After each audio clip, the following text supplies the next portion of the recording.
নির্বাচনী আচরণবিধি লঙ্ঘন এখন নিয়মিত চিত্র। তফসিল ঘোষণার পর থেকে এ নিয়ে নোটিশ, জরিমানা সহ নানা কিছু করেছে নির্বাচন কমিশন। তবে অভিযোগ আছে সমভাবে আইন প্রয়োগ নিয়েও। এমন বাস্তবতায় পর্যবেক্ষক সংস্থা ইলেকশন ওয়ার্কিং অ্যালায়েন্স জানালো, এ পর্যন্ত ভোটের প্রচার ঘিরে সারা দেশে 131টির বেশি অনিয়ম হয়েছে। নির্বাচনী পরিবেশ চরমভাবে বিঘ্নিত হয়েছে 50টি সংসদীয় আসনে।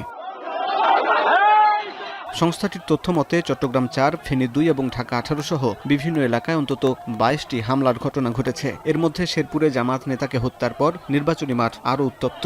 আপনাকেই বলছি, ইন্স্যুরেন্স করলে সিটিতে সুরক্ষা পাবেন নিশ্চিত। শুক্রবার প্রেস ক্লাবে সংবাদ সম্মেলনে সংস্থাটি জানায়, সবচেয়ে বেশি অনিয়ম হয়েছে অবৈধ ব্যানার ও বিলবোর্ড ব্যবহারে। ভোটারদের প্রলোভন ও প্রভাবিত করার ঘটনা ঘটেছে 16টি। এমনকি বাদ যায়নি শিক্ষা প্রতিষ্ঠান ও শিশুদের ব্যবহারও। একাধিক জেলা ও আসনে নিয়মিতভাবে ঘটছে, যা অবাধ, সুষ্ঠু ও শান্তিপূর্ণ নির্বাচন নিশ্চিত করার ক্ষেত্রে গুরুতর বাধা হিসেবে চিহ্নিত। এমনকি কোনো রাজনৈতিক দল রাত 2টা পর্যন্ত নির্বাচনী প্রচারণা চালাচ্ছেন। নারীদেরকে সরাসরি শারীরিক আঘাত করা হচ্ছে, নির্বাচনী প্রচারণায় অংশগ্রহণ করতে বাধা দিচ্ছে। এসব ঘটনা শুধু রাজনৈতিক সহিংসতার উদাহরণ নয়, বরং নারীর রাজনৈতিক অধিকার ও কর্মকে নিয়ন্ত্রণের অপচেষ্টাই মাত্র।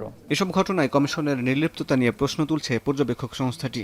বলছে, সিসিটিভি ও বডি ক্যামেরা ব্যবহারের দাবি জানালেও কার্যকর কোনো উদ্যোগ নেয়নি ইসি। তারা যদি মনে করে যে না, সিসিটিভি লাগানোটা তাদের অফিসিয়াল দায়িত্বের মধ্যে পড়লে তারা আইনগত জটিলতায় পড়বে, তারা যদি এইরকম ভীতু থাকে তাহলে নির্বাচন পরিচালনা করতে সক্ষম হবে না। আমাদের অভিজ্ঞতা থেকে আমরা বলতে পারি, নির্বাচন কমিশন দৃঢ় অবস্থান না নিলে মাঠ প্রশাসন এবং আইন শৃঙ্খলা বাহিনীর সদস্যবৃন্দ রাজনৈতিক নিরপেক্ষতা বজায় রাখতে পারবে না। পর্যবেক্ষক নিবন্ধনের ক্ষেত্রেও নানা ধরনের জটিলতা হচ্ছে বলে অভিযোগ করেছে ইলেকশন ওয়ার্কিং অ্যালায়েন্স। ইসিকে নিরপেক্ষ আচরণের পাশাপাশি দক্ষতার পরিচয় দেওয়ার আহ্বান সংস্থাটির।